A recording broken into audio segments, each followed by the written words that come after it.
Welcome folks, I'm Jaby Koay, joined by Achara KIRK. Hello. We're looking at Lady and the Tramp, the new trailer, the new Disney live action film. Here we go. We're gonna check this out.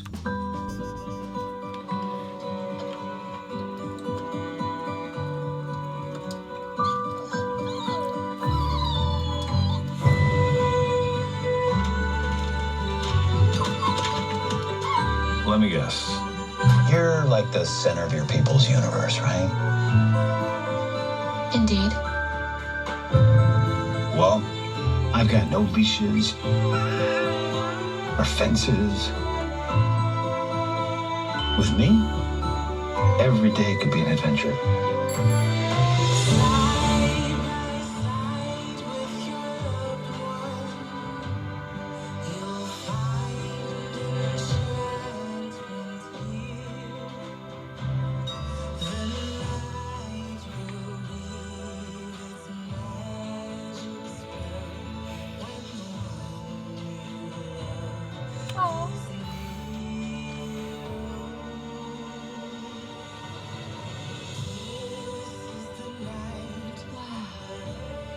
This is something else.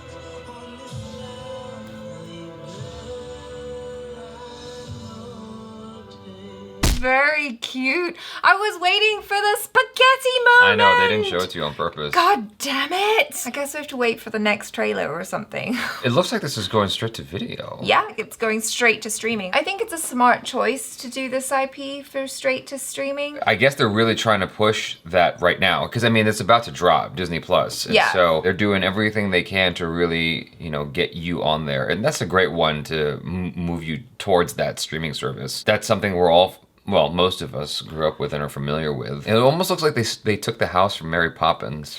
It does. Like, just the costumes and the way it all looked, it really does look like that Mary Poppins-esque vibe. But I guess it came out at, a similar time, so that makes sense. This is so fascinating because it really speaks to the level of quality that Disney's injecting into their streaming service. Like, you look at the difference between visual effects of Supergirl or any TV adaptation of a movie versus the movie itself, right? It's just not the same, generally speaking. Like, the movies was where they're gonna sink $200 million and make it look amazing. The visual effects here was pretty damn good. The dog hair and everything, it looks really, really good, like high quality. I mean, they've become really good at that. I mean, you just look at The Lion King. It's like watching National Geographic with talking animals. I'm just impressed. I'm impressed at the visual effects because those look like actual dogs. I was actually wondering about the dog that first popped out of the first one they showed. I was like, is that real or not? And I'm pretty sure it wasn't real. No, I think it says that it's a CGI and live action reimagining, right? By live action means the people. Okay, yes, but I think that they also incorporated live animals as well. They don't need to anymore. You think that puppy's fake? I don't think they need to anymore. There's no need to use actual animals anymore because PETA and their ilk has basically gotten rid of all that. I mean, that was the whole point of Dumbo. They're not using actual animals anymore. So okay, I mean, so maybe not. I don't think that you're gonna see that anymore. But if that's the case, they did a damn good job because that looked like a real puppy. That's what I'm saying. That's exactly what I'm driving at, is that's the level of visual effects that they're putting into this streaming service exclusive movie. That's cool to me. I mean, it certainly gives me confidence in the streaming service. I was probably gonna sign up for it anyway because of all the stuff that I know is coming to it. But that's awesome. You don't even have to go see it in the theater. You don't have to deal with like the crying babies. You can just watch it at home. You can just watch it at home. Yeah. Have a nice time. Have a big bowl of spaghetti. Or maybe with a loved one, maybe by yourself. Yeah. That's sure.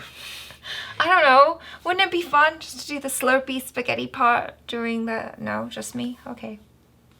Sure.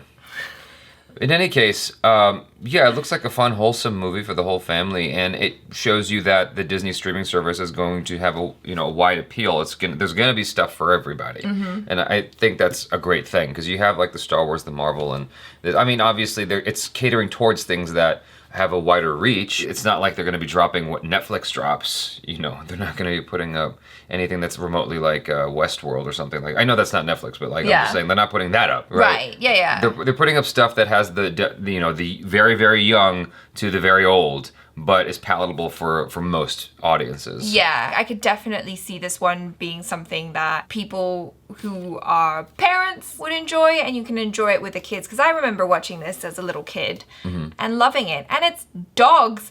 It's freaking dogs. I love dogs. This has redefined, like, I think Netflix obviously started it, but it's really redefined what straight to video means. Straight to video doesn't mean what it used to, because straight to video used to basically be your movie's not good, and that's why it's going straight to video. Right. It doesn't deserve a theatrical release because it's basically crap, and we're selling it to people who are interested in buying that crap. But now you're getting quality releases at home, and this is a prime example of it, because, you know, they didn't release Lion King 1.5 or the sequel to The Little Mermaid in theaters because no. Yeah. Why would you do that? But there are people who would totally buy that for the home video. And now home video has a different connotation altogether. It's not necessarily a negative. You could have positive, really, really positive stuff, you know. Oscar winning even. So, back in the day, Slumdog Millionaire was almost straight to video, which meant at the time that basically no one was going to see it. Right. But they gave it a theatrical release and it became this Oscar, thing. Now, you could still totally garner awards and all that stuff even if it goes home first. Yeah. That's crazy to me.